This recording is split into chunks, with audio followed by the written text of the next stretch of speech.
હાથવા ત્યારે દીકરા નવઘણનો જન્મ કરાયો તેથી હુતક ક્યાં ગયું હતું? તેથી ખોડિયાર મને હુતક નહોતું લાગ્યું? મારી માએ ખોડિયાલે નવઘણને તેથી ગર્ભોદ્યું કહી દીધી ઈ જગદંબા હતી હો. હા, બાકી કુટુંબમાં મારી માં દીકરો દે ને તો કોઈ દી હુતક નો લાગે. હુતક ક્યારે લાગે?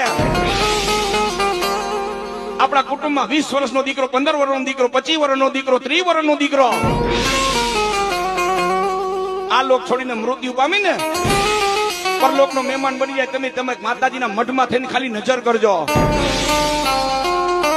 માતાજીની મૂર્તિમાં છે ને ઝાખપ આવી જાય. માતાજીના ફડાવી તો કાના મહેશ થઈ જાગે. ત્યારે માતાજીને પોતાને ઓછું લાગે છે કે મારી વાડીમાંથી છોડવો ઓછો થઈ ગયો. હે ચંદેરા પરિવાર છારા ગામનો ડાયરો. ત્યારે માતાજી હવા મહિનો મઠમાં પગ નથી મૂકતી હો.